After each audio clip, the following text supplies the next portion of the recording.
Hi everyone, I'm Jade. I'm a new WhatsApp member, and today we're going to be talking about European studies. And we have two very special guests with us today, and I'm going to hand you guys over to them, and they're going to introduce themselves because I've already forgotten their names. And we go. Hi, I'm Martin. I'm 19. I'm from Hungary, and I'm in my first year of European studies here at NHS Standen. My name is Elias. I'm 20. I'm from the south of the Netherlands. Now I live in the north. And I'm studying European languages and cultures at Rijksuniversiteit Groningen.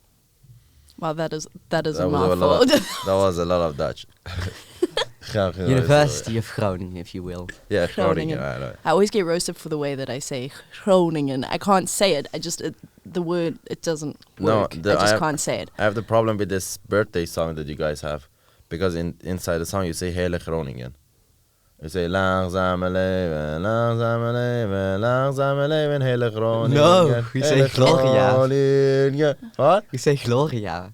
Gloria? In de Gloria. Hele Yeah, even I knew Gloria. that, actually. Nee. Oh, I thought it say Hele Groningen. No, we Why say you want to be Gloria so as in Groningen? glory.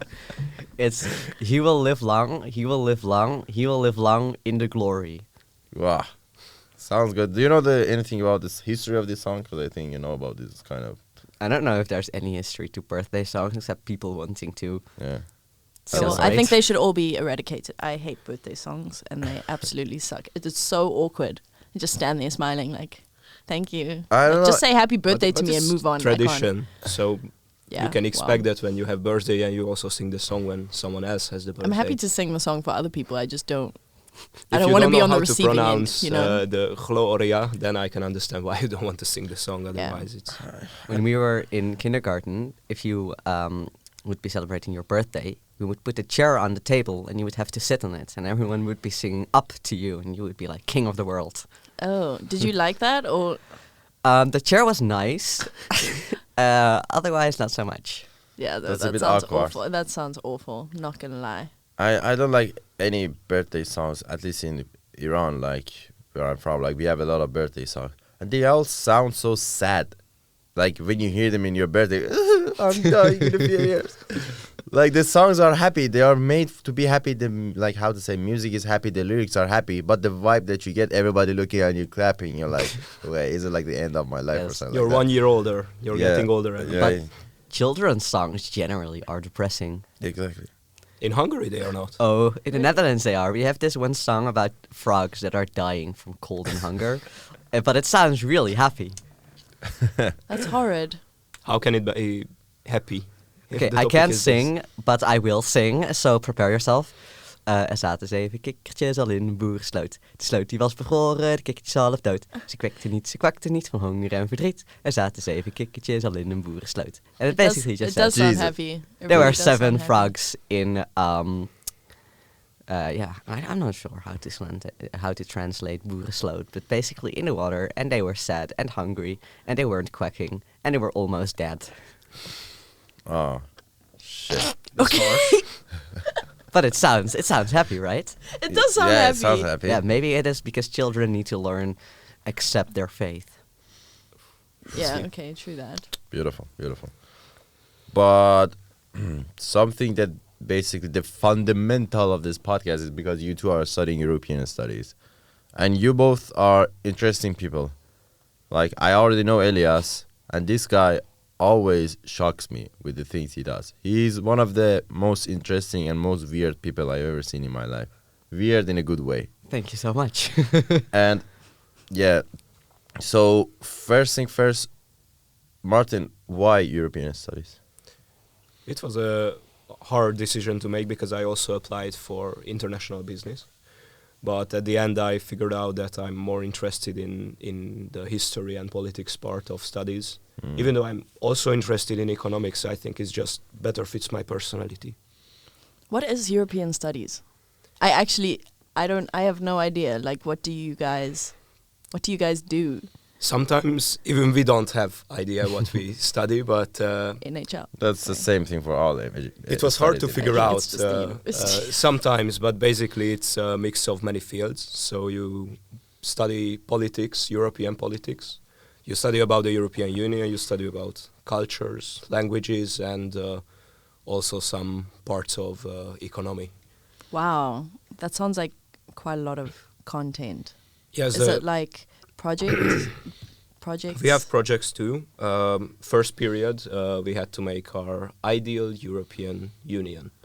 So we had total autonomy. Basically, we needed to remake the European Union itself from scratch. In a way that you thought would be better. Yes. And that goes from like a government's point of view? Like The total composition of the union, so basically how elections are working, how you exercise your power, how are the three branches separated, judiciary, legislation, and executive, and how are they working in a global scheme. So maybe they have some kind of trade relationships with other countries. For example, Norway is not in the European Union, but they are in Schengen.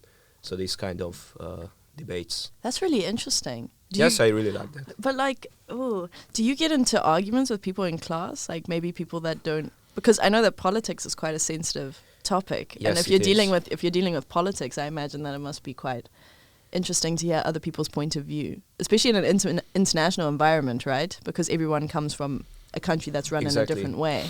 Because in Hungary, generally people are more conservative than the people are in the Netherlands. So that's true for me. And I was in a group with 3 other people, 2 Dutch guys and 1 German guy. So even though we had different political views, we could work together because the whole project is not about political ideologies. It's about constructing a governmental structure. So you actually not getting into party politics and actual topics, for example, about how to run the economy, because that's the job of parties. You can just design that it's not a planned economy like it was in the Soviet Union, for example. That would be really interesting to hear everyone else's brilliant, kind of point of view. But I wonder, like, what's the exact point of like asking you guys to make your ideal European Union? Like, I mean, I know there is a learning curve inside it for sure, but first we had the classes, the theoretical classes about European institutions. So we learned about every institution, the Court of Justices, the Commission. Then we know how the current European Union works, and the teachers also tell us the faults of the system, how it could be improved. And then we can put these theories into practice by creating a hypothetical union. I think that was the point of the whole project, to learn how to improve. But when we hand in our project, the teacher give us feedback. So if we did something wrong, they will say it. So it's not necessarily a better union. It's a different one, but you learn from it definitely because... But also whether it's better or not is kind of subjective, right? It depends on like your anything, view. yeah, like anything creative. Also, if you hand it in, it's all like subjective whether it's better or not. Like you might think that it's better, but your teacher doesn't think that it's better. Yeah, and of course... That's kind of hard to judge though, right? But it's really hard to rate these projects. Like generally here at NHS, and I think we can agree that rating these projects can be sometimes hard, and when you get your grade, you don't understand why you... Because, you know, sometimes grade, it's right? a bit personal, like the person who is assessing you, maybe it doesn't match their taste. For example, yesterday I had my defense for my project, and it's about a brewery. So one of the, like, we have to give in CSR is, you know what is it, corporate social responsibility is something for the companies, like how much they take from the earth, they give back, you know, to make some kind of a balance between this kind of sustainable stuff. It's in dimensions of like human, which is like trying to make people's life better, also earth, like using less sources, and also profit, which is like gaining more money and stuff for themselves. So anyway, we had this CSR initiative for our brewery in the project that I say like they can make some kind of bread, and then the money that they earn goes to a charity for cancer, because cancer in Netherlands is really high. And the teacher was like, no, what you're doing is wrong, because you're making beer, which is the first reason for cancer in Netherlands, and then you're sharing the profit to the charity. So what you're doing is a bit two-faced. And I had like around 20 minutes of debate with that guy to prove him that what we are doing is not wrong. So what I'm saying at the end is like always this personal, like this taste thing exists in assessing this kind of projects. And I believe in your studies it's even more, because businesses at the end, there are some KPIs to measure it, like based on, I don't know how much money you can make for the business, how much attraction you can get. But for example, making your ideal European Union, I believe it's really hard to assess it, if it's which one is Yes. really better. Because some people had totally different concepts. So the regular concept was you have the founding members of the predecessor of the European Union, 6 countries, the Benelux countries, France, Italy, and then West Germany, now Germany. And you figure out you want to do a federation, so a looser cooperation, but still one country. You want to do a union like the current European Union. It's not even one country. It's just an intergovernmental organization. But in our project group, we chose to do a super state. So it was actually one country with really close cooperation between the states, and it got really deep into the topics. So even the teachers were surprised how detailed it was and how interesting the concepts itself was, because there are multiple politicians nowadays who are pushing for a multi-tier EU, so higher integration in some levels, because France and Germany, for example, they want the union to be a closer cooperation, but Hungary, on the other hand, they really don't want that. But what is your opinion, for example, based on the things that you've learned till now, how you can, predict European Union, which side you think it will go? Just your personal opinion.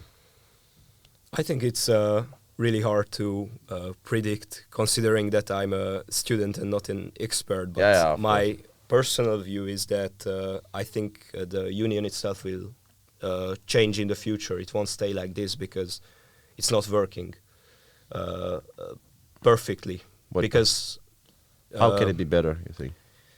I think President Macron of France proposed the idea of a multi-tier Europe. Maybe he wasn't first, but he was, I think, one of the biggest names in politics who supported that idea, that you have closer integration in, for example, the founding 6 countries that I mentioned previously. Then you have a second tier, which is maybe free trade or movement of goods, the 4 freedoms. So you can have that. Maybe you add Spain, Portugal to that, maybe the United Kingdom, but there are some Eastern European countries who are a bit lacking behind economic-wise, I think, and they don't want to be totally integrated into the union. So, for example, Hungary doesn't want some EU regulations. They want to escape those, but they can, because each regulation is true for the 27 members of the union.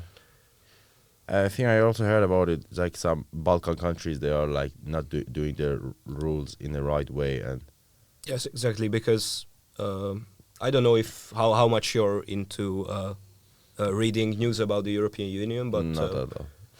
then I will tell you just shortly. So a few weeks ago, maybe a month ago, there was news that Bulgaria and Romania was rejected from Schengen. Schengen is the free travel zone of the European Union. But at the same time, Croatia applied and they got accepted. So it's, some Eastern countries are lacking behind in some aspects of development, but some are not. So it's really difficult to just hold back together these 27 member states, because they are just way different from each other. But it's really brilliant as someone who came from Iran, and I think Jade also had kind of the same experience, because we came from outside EU. For us, it's always impressive that with one ID card you can go to fucking a lot of countries. I think that the way that all the countries are run in Europe, well, not all of them, obviously I haven't been everywhere, but all the countries that I've been to, I think that they run really well. And I mean, like the biggest shock that I had is that a lot of people like to complain about the way that their country is structured and the way that it's run. And I mean, I come here to the Netherlands and everybody's complaining. They really hate their government and everything is just horrid. You know, actually, I was in this room and I said this on this podcast for NHL Standard, and I said, I'm so surprised at how everything just works in this country. Like, I find it so, went absolutely viral on TikTok. People were not happy. The Dutch people were not happy that I said that, oh, wow, everything is so nice here, it works. They were like, no, it doesn't work, and everyone wants to like be like, no, it's horrible, it's horrible. I'm like, okay, you guys, let me humble you. Come back to Zimbabwe for a week. And then come back here and tell me me exactly. about the structure of your company and your government. Yeah. Tell me about it. But it's really but you two are not studying the same thing, No, right? we're not. What are you studying? I'm studying European languages and cultures. So it's more focused on languages, also a bit about politics, but more focused on languages. And do you just learn all the languages, or what's that about? Like, So you choose a major language. You can choose Russian, Italian, Spanish, French. We used to have Finnish, not anymore. And I chose to do Russian. And then you have 3 main courses, which are politics, linguistics, and literature. oh my goodness, that sounds really like a lot of debates happen in class, right? Yes, absolutely. That's Because so interesting, as you said, Dutch people like complaining, and we do that. I mean, am I wrong? No. Okay. You There's know what's people- the thing? Like everybody like to complain, even if you live in the best place in the world, you like to complain at the end. But you know, the problems that Dutch people are talking about for someone like me is a bit luxury problems. You know what I'm saying? It's all about perspective, and you know what? Yeah. If you grow up in a country your entire life, you are going to find things that are wrong with it. Yeah, I'm not exactly. saying that the things that are wrong with this country or the things that the Dutch people say are wrong with this country are not wrong, because maybe some of them are. But I feel like that's a nice problem to have instead Yeah. of, something a lot more major. There's always a space for improvement. For Oh. Yeah, Always. but if Dutch people couldn't find anything to complain about, they would complain about not finding anything to complain about. No, the weather is always there. Don't worry. Oh yeah, the weather is always there. Yeah. So how many languages do you speak? Oh, I'm not sure. Wait, I speak Dutch as my native language. Then I speak English as my second language. I speak Spanish, and I have also done ancient Greek and Latin in high Wait for school. it. What? Wait for it. Ancient Greek. But that's not really a speaking language as much as it is reading language. Then I had French for 3 years, but I don't really like the language that much. But you can speak it. I can understand it, I can speak a bit, I can read it mostly. I moved to Friesland about 7 months ago, and after 3 months I had involuntarily learned the language. But it is really What? close to German. How do you involuntarily learn a language? You're just like, oh, damn, I didn't want to learn it. And now I'm just I've like, been it's just such an living inconvenience. in Netherlands for 2 years, and all I know voluntarily is lekker. Yes, every time I'm cooking Don't something, give out, that is as far as I Yeah. go. And I'm pretty sure I say Well, it wrong as well. I but- speak English, and I taught myself German because I have friends that live in Kloppenborg. So they speak German, so I just had to speak German, which the 2 languages are both Germanic languages, so they're really close. And Frisian is basically a mix of some Germanic aspects that you have in German and Dutch, and some Old English aspects. And combining my knowledge of the languages that I already knew, I just had to learn some new words, some new pronunciations. And I still do have like an accent in Frisian, but I can understand it, I can read books in it, I can write it, I can speak it. That's really impressive. So what, that's 5, 6? You have more. There are definitely more. Chinese? You know, I did Mandarin you just- for Really? Oh my. yes, Mandarin for 2 years in Isn't high that school. the hardest language that you can learn? It Mandarin? depends on what is your first language. Oh my God. I think if your first language is something other than Mandarin, then I it's the feel hardest so language in the useless world. right now. You Yeah. speak so many And languages. there is But more. how did you learn all of them? Did you Well, go to those countries, or it depends. Dutch. you just taught Duolingo? Not a thing for you, I'm Nah, guessing. the Duolingo. Learns a bit. Yeah, it isn't. I think really it's about kind of just like it's kind of like Snapchat. I just want to keep my streak going. You know? Yeah, exactly. What is your strike right now? On Duolingo, I think it's like 100 and something. Nice. What are you learning? I'm really, if I'm being honest, not learning anything at all. But It's a game. it's literally like a game. I thought I was gonna learn Spanish. If you tell me to say one thing in Spanish, I can't say anything. in As Spanish. if I talk really slowly in Spanish, could you understand No, me? I can't even say. I learned nothing from that app. Oh. Because Nothing at Duolingo all. is like, it's so it's too easy. I love their TikTok account though. Have you guys seen that? That is Yes. good marketing. I know Sorry, they play creative with business their student. icons and stuff too, and they're trying to make some affiliation with the. I'm telling you, people. they've probably got like a 17-year-old running that account, and it is amazing. It is just the best thing that I've ever seen. Sorry, I'm always just like marketing. I Yeah, hate sure. it. I hate it so much. Everything I'm watching, I'm always just like, that's marketing. Like every like billboard, I'm like, I know why they did that. It's horrible. It's the most annoying thing for my everyday life. Anyways, fine. I think I We have move. the same kind of. Oh, sorry. You were saying how you learned all of your Oh, yes. how to speak all your Well, languages. Dutch is my native language. English, well, I learned in school and I learned online, obviously. Spanish, I learned in school, but I also have friends who speak Spanish, with whom I also sometimes speak Spanish. German, I learned because that's another story. I biked to Denmark, so I spent about a week biking through Germany, and I met a lot of people with whom I Why did you do that? the Just for biking fun? to Denmark. That's his routine, actually. That's why I say this guy is the most interesting person. As much as his language catalog is weird, his sport catalog is just Yes. weird. I swim every morning. I wake up at 4:30, Yeah. leave the house at about 5 a.m., What time do you go to sleep? 8 p.m. It's my bedtime. Jesus. This is the least student life. Yeah, I don't really like the student life. I like swimming, obviously. I like biking, and I like to go to different countries. And I don't like to spend my money on going out. If I could spend my money on a train ticket. Well, that's fair enough. But you're Dutch, so you don't even have to. Oh, that's only for now. Yeah, if I go to different countries. But Yeah. over the years, I've also been trying more and more to travel as cheap as possible. And it has gone to a point that I've traveled to several places where I only had to pay for food. So that's nice. Oh my god, that's Yeah. amazing. Yeah. He does a lot of hitchhiking. Tell us about Yes, your experience with hitchhiking. hitchhiking, like how Okay, you got to know it. So yes, last week I actually went hitchhiking with First, a sorry, because I didn't know it before I met you. Mhm. Maybe somebody else doesn't know Oh, it. What hitchhiking. is hitchhiking? Hitchhiking Really? is when you stand next to the road, you put out a thumb, and basically you wait until someone stops for you and picks you up to You're not bring you. scared of getting like murdered or something, I have had a few questionable. kidnapped, or Yeah, there was this one guy in Charleroi, that is in the French-speaking part of Belgium. It is also the ugliest city of Belgium. But I think it's is that nice. subjective? Or No, you it just is- chuck that in there like it this is is- the ugliest city ever. Like I feel like it's a fact or something. It is not my opinion, actually. I like the city, but the general consensus is that Charleroi is the ugliest city.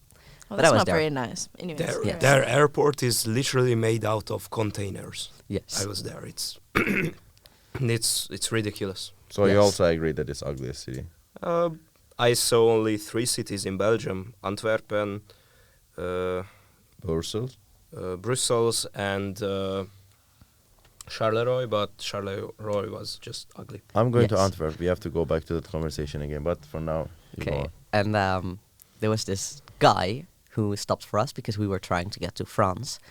And he stopped in the middle of the road. And people were just queuing up behind him. And he was speaking to us in French, like, I'm not going to France, but I'm going close. So you can come with me and then hitchhike further. And we were like, yeah, we understand, we understand. And he said, no, listen to me. And he kept repeating it over and over until he understood that we understood. And by that time, people were honking, people were screaming. And we were like, just go. We Oh my don't God. want to. So we were inside his car. And he was listening to metal very loudly. Then he asked us, like, you can pick a CD, we can put it on. So we were just browsing through his CDs, and at one point he screams, stop, don't touch it. So we were like, okay. And then he started telling us a story, how he knocked off his mirror in a rage fit. And I was sitting next to him, so I was like, can't wait to get out of this this sounds car. like a nightmare. I think I would just jump out of the car, Yes, to be but- honest. I would be so scared. There's no ways. I don't. The worst I can't part do, is I yet can't to do come. hitchhiking. Oh, wait. Yeah, go on. I'm The really worst curious. part is yet to come. We were on the highway, and at one point he apologized. Yeah, sorry that I'm swaying so much, but I came from a barbecue and I've had a few drinks. This guy was drunk driving with us in the car, That's probably why he was so friendly. He's like, hey, let me help some people out. I'm going to pick you Yeah. out. Probably. That's hilarious. Yes. Well, not really funny. Don't drink and drive, guys. Yeah, please, Please. please. Do it Don't for do us. Did you ask to get out? I tried. He was at one point he was going in the wrong direction, so I was like, "You can put me out at this roundabout." He was like, "No," and then he turned around and he went in the right direction. Then he brought us to a city that had 2 stations, Centre and Sud. And then he told us, "Yeah, this city has 2 train stations. Where do you want to get out, Centre or Sud?" And we were like, "Which station is this?" And he said, "It's Centre." And we were like, "This is good. Centre is good. You can let us out." Yeah. And we got out of the car and looked at each other, and I said, "That we're still alive." Jeez. Shit. But did your love for European studies come from? I mean, not well, European languages. languages cultures. and cultures come from you traveling so much before, or did you kind of start traveling while you were studying and thought that would help you with your study kind of vibe? It's a bit different because my love for languages started. I say that it really started when I was 10 years old, but a few years prior, my sister and I, we had made our own sign language, and we had basically used the Dutch language, but switched the phonetic system. So if we had a vowel, we would replace it with another vowel. So papa, which is father or just dad in Dutch, you could replace the P with a D and the A with an I, which would create Didi. It's a different word, different phonetics, but it uses all the same grammar, same vocabulary, basically. So we made that, and our own sign language, but it was mainly finger spelling, so just a sign per letter and some words that would come in handy. But when I was 10 years old, I went to this museum with school, and they had an exhibition about runes, which is, it's not an alphabet, because alphabet refers to the first 2 letters of the alphabet being A and B. It's called the futhark, because the first letters are futhark. So they had an exhibition about the futhark of runes, and I was so interested in that. And on the way back to school, I had learned the entire alphabet, and what followed was a 5-year obsession with that particular language. I'm still reading books about it, and I managed to get my entire family to Norway to visit some museums about it. Wow. Yeah. So you kind of just really found this is my course, this is what I want to study. Yes, and then I went to high school. My teachers recommended I do Mandarin. I had already chosen to do Greek and Latin because of it, and I did Spanish as a foreign language, and I taught myself some Swedish, and then I was teaching myself Russian, so I thought, why not study it? Yeah, that makes a lot of sense. So I think you as, found your calling, to be honest. Yes. I had no idea what I wanted to study. I was just like, close my eyes and choose one. No, well, a little bit. As long as my parents don't listen to this, it's fine. So, Yeah, Throwing a dart. yeah, just but I mean, but you learned a lot of languages, and between Yes. these languages, tell me some surprising and shocking moments about the languages that you learned. Things that you said, like, wow, that's different from the other languages. Because I know you know a lot. Yes. Okay, so some things with Frisian that I found really funny is how much the words are alike. For example, if you want to say, may I come along with you, it's mooi ik mooi die mooi. Mooi ik mooi die mooi. Mooi ik mooi die mooi. Yeah, you have Mooi. like better ways to say it, but I like this way. doesn't mooi mean good Mooi is In mag. Dutch, in yes. Dutch? But this is a particular dialect of Fries, and you could also Yeah. pronounce like mij, ik, mij, die, mij. Those sound very different. Yes, you have the I and the oi. I'm happy I don't speak Dutch. So mooi means mag in Dutch, and also It means jij means die. die, yes. Ah, En mooi is mag. Mooi is ook mee. ah. Mooi mag, mooi mee. Yeah. Wow. And I do want wool is ik wol, wol, wol. You do want what? I do want wool Oh, I is do want ik wool. wol, wol, wol. Whoa, whoa, whoa. Yes, Ik wol, that is wol. something. Ik That is wol, funny. wol. What else? Russian. I remember you told some good things about Russian also. Yes, Russian has very different structures than English, German, or Dutch would have. For example, in English, German, and Dutch, you could say, I don't have time for that. Whereas in Russian, you would say, they haven't taken the time to me for it. Oh, Yeah, so the different structures. And a while ago, I was talking to this guy. His name is Raman, and he lives in Odessa currently in Ukraine. And he told me this idiom that they use in Ukrainian. And he told me, I felt like a Christmas tree in the forest, which means that you feel like the odd one out. And I think that's really nice, a way to say that. I feel like a Christmas tree. wow. And how do you say it in Ukrainian? I don't speak Ukrainian. I wish I could tell you I could, but I can't. I can understand like some of it because it's in some aspects quite close to Russian. But also I'm not fluent in Russian, so I know tak in Tanya, in what is it called? In Ukrainian, tak means yes, and in Russian means da. yeah, Well, tak no. in Russian it means so. Like if you say Mm. i tak dalej, you say and so on and so forth. Wow. And in Danish it means thank you. Wow. But you know I'm what's learning a lot. Yeah. I'm going to probably forget all of this, Yeah. but I'm also reading a book in Danish now. Sure. Is Yeah. it similar to Dutch? It is similar, but some words that you think are cognates are words that are basically the same in languages like garage, garage. Those are cognates. But some words that you think are cognates aren't. For example, children in Dutch is kinderen. And then kvinder in Danish, I can't pronounce Danish, by the way, I'm just reading it. But kvinder in Danish, it means woman-like instead of children. So that was something.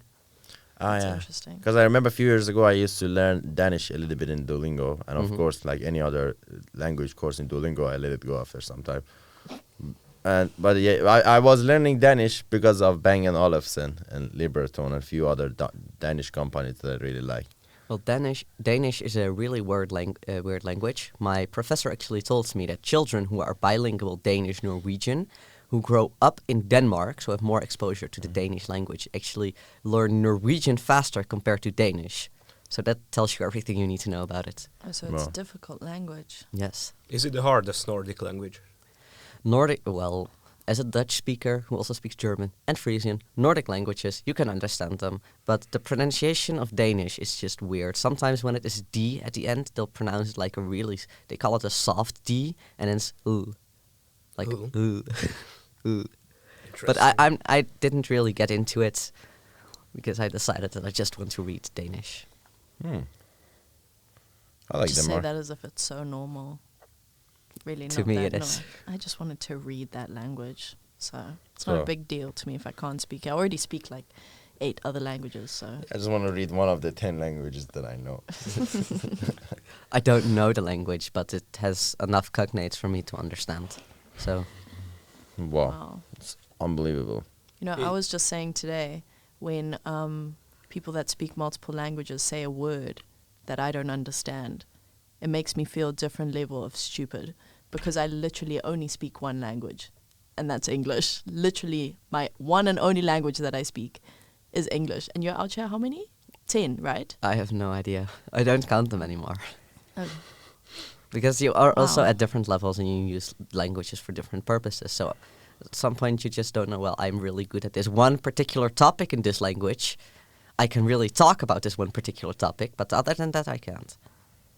And is That's it true that if you learn more languages, it becomes easier and easier to learn Yes. another language? Yes, absolutely, because of the cognates. And at one point you'll be like, hey, this one grammar structure I remember from that other language. For example, in my high school, we had students who did Spanish and Latin or only Spanish. And in Spanish, there's this really hard grammatical concept called subjuntivo. It is basically a different type of verb. As you as an English speaker, you only know what is called in Spanish the indicativo. But if you want to say, I want that the world becomes a better place, you have to use the subjuntivo in becomes, because you use I want that. This grammatical concept is really hard to grasp if you have no prior experience with it. But in Latin, they actually have a similar construct. It's called conjunctivus. For short, just we said coni. But even if it works a bit different, you already know the concept of it, so you don't have to understand a whole new concept of verbs. Yeah, that's really interesting. Can I say something? Do you Yeah. know what koni means in Russian? I will not go into it. That is also something that sometimes happens. You hear a word and in another language, it's Yeah. just, you shouldn't say it. So it feels like if I'm thinking in the language in which it's appropriate, I'm like, yeah, this sounds normal. But if I'm thinking in a language in which it isn't, then I think, wait. Yeah. Wait a damn minute. Damn. That's really... Yeah. Yeah, but Yeah, I like- was once listening to this podcast about Russian, and they were talking about crepes, like the French pancake crepe. Yeah. But this guy was American, and he pronounced it like crepes, which is German for cancer. Oh. Problems of knowing 10 languages. Like, so, I mean, I'm thinking if you know 10 languages, then there's no word in the world that you hear and you don't have any thinking about it. You know what I'm saying? There Like, are. Most of my languages are from the Proto-Indo-European family tree. Martin here, he speaks Hungarian. That's his Uralic language, and I don't know anything about Uralic languages except that, like in Hungarian, you have vowel rhymes that in a word, the vowels are alike each other. So if you have a word with an E, then the next vowel will probably be an E too. And that's an basically example for like going down. Megyek lefele. Yes. Lefele is exactly like. that sounded freeze. Arabic. Hungarian is a language that many people just make guesses about. We were sitting in a train to, I think, Eindhoven, Yeah. and we were talking in Hungarian with some of my friends. And after we got off, some Dutch people came and asked, like, "Are you Portuguese?" And we said, "No, we are not." Then next day, same setting, they ask if we are Estonian, which is like more closer relative because I think they have some Uralic. Yes, roots also. Estonian, Finnish, and Hungarian are Uralic languages, and then we also have Basque, which is not Proto-Indo-European, but it predates the origin of the modern languages. So I have a question. How are the languages in Europe generally categorized? Because I know there are like Indo-European Yes. languages. There are also... how is it? Can you a bit Yes. explain a structure? I will try to give a brief explanation because languages are categorized in two ways. You have a tree and a map because languages are not only influenced by the language that they come from, but also by the languages that they're surrounded by. For example, in Dutch, we don't have a Dutch word for online. You just say, ik ben online. I will go over the tree. You have Proto-Indo-European, which is basically just Sanskrit, Latin and Greek, and from that everything sort of came into being. Then we have the Germanic tree, which includes English, German, Dutch, Frisian. We have the Romance tree, which is Portuguese, Spanish, Italian, Romanian, which is an outlier geographically speaking. We have Hellenic, which is Greek, Uralic, but that's outside of the Proto-Indo-European tree. Then we have the Baltic languages, which come from a Balto-Slavic languages, and then you have West, East, Slavic, and then you just go into more detail until you're left with one language. But Baltic and the Slavic languages are under the same tree? Because they sound kind of similar. Like Well, they Lithuanian, are both from Balto-Slavic, but Yeah. at one point they split into Baltic and into Slavic. But then again, it all comes from Proto-Indo-European, and I forgot about the Nordics, but you also have the Nordics. But Russian, it also belongs to Balto-Slavic because it... Yes, Oh. it is Slavic. So it came from Balto-Slavic, which came from Proto-Indo-European. Really interesting, actually. Yes, Do you know anything about Persian, my No. language? I don't. I'm really curious to know where did it come from. I mean, I know it's quite old, like, I don't know, 4,000, 5,000 years old. Yeah. But I don't know. I don't know shit about history. Well, honestly. languages evolve over time. Yeah. The language that was spoken in the south of the Netherlands between the year 1000 and 1200 is called Diets, which is phonetically similar to Deutsch because it also had some aspects that German still has today that Dutch doesn't have anymore. For example, cases. In Dutch, you would say, ik hou van jou. Then jou is a reminiscent of a case that we used to have, of the accusative case. because we don't say ik hou van jij, which would be the nominative case, but we don't use cases like German and not at all like Latin or Russian. Is it is it the reason why people in South Netherlands in Tilburg they have a really difficult accent to understand? Yes, I am actually from that area, and the main differences between like the south of the Netherlands and the north of the Netherlands is the R and the G. The G in the south is pronounced really softly, like almost just a puff of air, and in the north, well, I'm not from there, but it just sounds like you're chipping wood or something, like Exactly. Well, that sounds so Dutch to me. No, I'm kidding. yes, that was so. And the R in it's also an accent of prestige, I should mention. If people talk with the R sound, they probably come from rich family. Then from the south, we just say the R in the back of our throat, which is more similar to French sound. And then Damn. you also have the R sound. But yeah. But listen, you blow me away right now. That relation between rich family and R. Can you elaborate on it? Because I'm really impressed. What do you mean? So a long time ago, in the time of colonialism, the Netherlands was sailing out to sea in a search to spices and people to sell. I will not go further into it, but yes. Go on. The people who did this, they were mainly from the west side of the country because that is close to the sea. So all the major cities like The Hague, Rotterdam, Amsterdam, they are in that part. So these people obviously were also the richest people of the Netherlands, and that particular area had that accent. So over time, the R sound became associated with wealthy families. Shit. It's kind of the same as like the Queen's English. People say that if you speak the Queen's English, that kind of really proper British accent, then that's associated with Is it like rich families. Top Gear thing host? Do they talk? No! No, they don't. They probably talk the like cheapest way. No, that's just British No, accent. but I honestly, think. like there are so, and I've actually always wondered if it's the same in other languages. But there are so many different accents in English, right? I mean, Yes. you've got Australian, American, whatever. But just British accents, purely British accents. How many different British accents there are? It's ridiculous. I mean, I hear someone speaking another language, I completely shut my ears. I can't hear anything. I'm not even listening. I have no idea what But you're you saying. you also have a British accent, I can say. I mean, people from See, Zimbabwe. that's the thing. The Zimbabwean people, they have I don't know what kind of accent. We're just a little bit confused. But, I mean, we were colonized Yeah. by British people, so I guess it makes a lot of sense. But I was always wondering, are there such a big variation of accents in other languages as there are in English? That kind of depends. In the Netherlands, because it's my first language, I can distinguish many accents. Also, my town that I come from, it is basically split into two by a quote-unquote river. But it's like 2 meters wide, so not really a river. But on the left side of the river where I come from, we have a slightly different accent than on the right side. So that is also a difference. It's weird, right? Yes. I find that so difficult to grasp that people in other languages have different accents.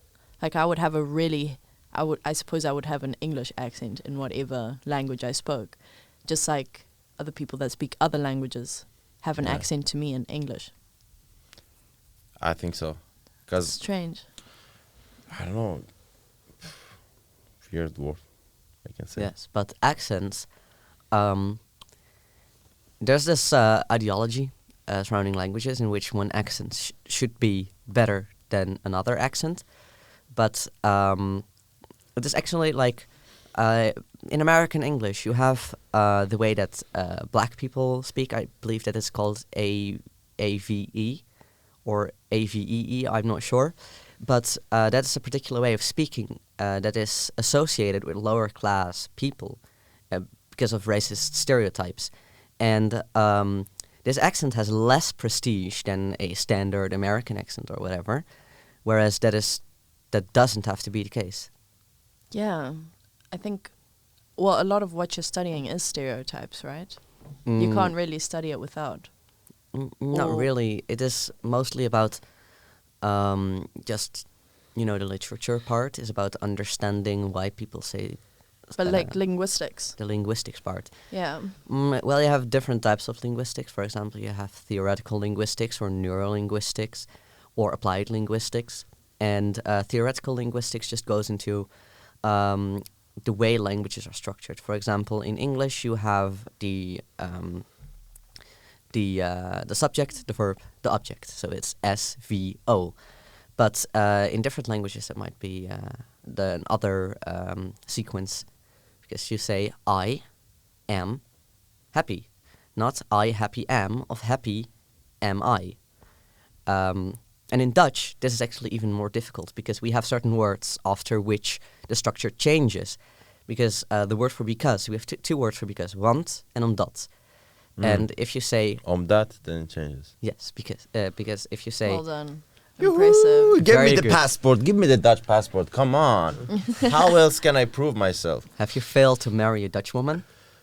Well, I married a few at the weekend in the club. Oh damn! But it Nice. it didn't work out, or Obviously No, we just not. divorced in the club usually. so you get married in the club and then divorced in the club. Okay, So- move on with the topic. I'm sorry. The where were we? Oh shit, I know we were talking about omdat and Oh want yes. in Dutch. If you want to say because I am happy and you use want, then you have to say want ik ben blij. If you say because I'm happy and you use omdat, you say omdat ik blij ben. So you change the words. Damn.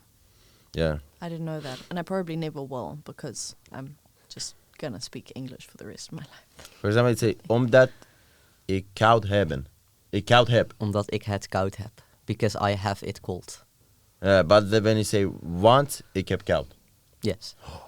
Come on. Except you forgot a word, but it's fine. The structure was Come on, good. that was right. Come on, give me some. What is it? Merci. Very good. I'm very proud Thank of you you. so much. Thank you. Only after 2 years I can make a sentence with the wrong structure. Hey. It's still a win is a win, development. yeah? Huh? At least you're trying. Yeah, at Win least is a I'm win. trying. Yeah, I was say moed. Moed. Moed. Yeah, I also know that. What is that? It means like if you have to do something, you have to do it. Oh. Something has to be done, should be done. It's a Dutch thing. You know, Moed. he knows it. Yeah, Leo knows it. Thanks, Leo, for giving me support. Thank you so Yeah, much. so you also learned some language things from me. Yeah, I do. Yeah, come on, I'm sure you can do that.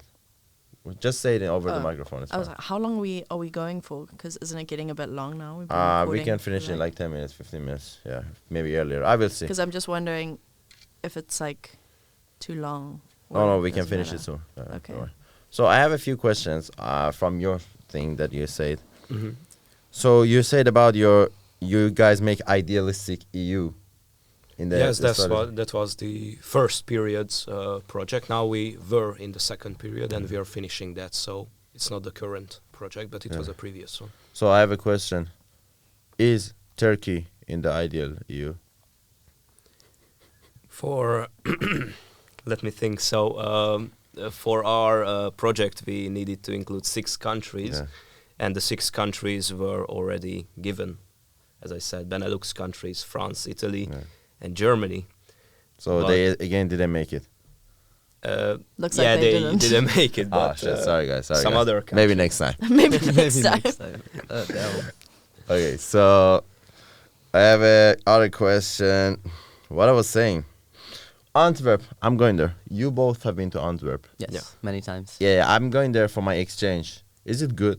Yes, absolutely. The train station, and also this is not my opinion, but the train station is the prettiest train station in Europe. It has, I'm not sure if it's already opened, but they were building an indoor play park in there.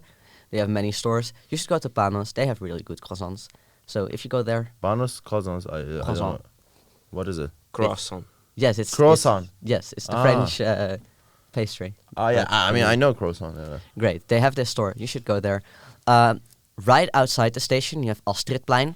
A guy once offered me heroin there. I declined. To oh mention. my God! Yes. I'm Oh, sorry that's for cool. our people who are listening to this podcast. I'm seeing it looks nice. I just saw what is it? The station. It Yes. looks classic. And they have an Orthodox Jewish community, which is really interesting, and a Chinatown. But it's more like China Street, to be honest.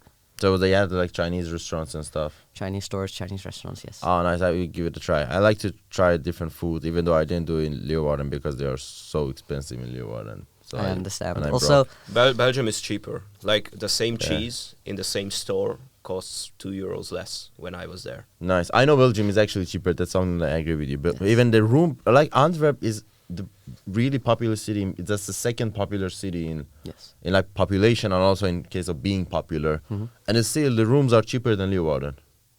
Yeah, Belgium. Yeah. Yeah, Belgium, it's basically one state, but Mhm. multiple nations. Because you have, Yeah. of course, the Walloon part, the French-speaking part, the Dutch-speaking part, and then you have the German-speaking community, I should Yeah. say. But how did it happen, history-wise? So a lot of stuff happened, but first, back when the Netherlands didn't exist, we had Frisia, which is actually the province that we live in is the what is left of this country, I should say. But it was from part of Belgium all the way along the coast towards the Danish border and then some territories in Denmark. We had where I am originally from, Hertogdom Brabant, which was big and separated. Like it didn't have a clear border. Just other countries or other territories were running through it. And then you had France. And at first in France, not everyone spoke French. But at some point, they were like, well, from now on, everyone's going to have to speak French because we are France. So that happened. And then, as the Netherlands, we occupied Belgium. And we were like, okay, well, we are Dutch, so we are going to speak Dutch. And then Belgium came into being half Dutch, half French, and a bit of German. Shit. That sounds very confusing. Yes, they also have two national anthems. In 2 different languages. It's 2 different languages, yes. Thankfully, I'm They going to should be Dutch like- Park. They Dutch should be Park. like Zimbabwe. We have one national anthem, and we sing one verse in English, one in Shona, and one in Ndebele. What are the Shona? Is it like the original languages from there? Yeah. So it's like we sing first verse in Yes. English, second verse Shona, third verse Ndebele, which is, I think it's a good solution. I would And rather the- have that than 2 national anthems. Yeah, well, in the Netherlands, we have one national anthem, Wilhelmus, and then some provinces, I'm not sure if all do, but I know at least some do have their own national anthems. But the Netherlands, well, Kingdom of the Netherlands has 3 official languages, Dutch, Frisian, and Papiamento. And, well, the national anthem is in Dutch only, but we do sing about Spain for a bit. Huh? Have you heard the techno version of the Dutch national anthem? It's I haven't, slapped. but I... Dun, dun, dun. I love that. I love it so much. It's great. They I should play did it. In the hear it. It's an interesting concept. But I think it's great. which language you think is the harshest? Because I see a lot of Instagram videos. I don't know. People are biased against German. They always say Yes. German is so harsh. But you know, like 10 languages. Which language? It depends on how you would define harsh, because in Dutch, you, of course, in certain accents, you have the really hard G or the really hard R. But there are also in Spanish and Italian languages that people tend to find really attractive because they have a very, I'm not really sure how to put it into words, but they switch between intonation a lot. I have no and- idea what that means. It sounds good. Yes. Shortly. Yes. Yeah, I think I can understand kind of what you mean. Yes. Like the But- stress that they put in Yeah. there or something like that. Yes. So about harshness, I'm not really sure how to go about it. As a Dutch speaker, German doesn't sound too harsh to me because Dutch is also harsh. I've been yelled at in Dutch multiple times, so that sounds harsh. Yeah. But I can't imagine what it must be like to get yelled at in Italian or something. That must be scary. yeah, Italians Italian? are very enthusiastic. They speak a lot with their Oh. hands and as well. And also like Spanish people are very loud. They are.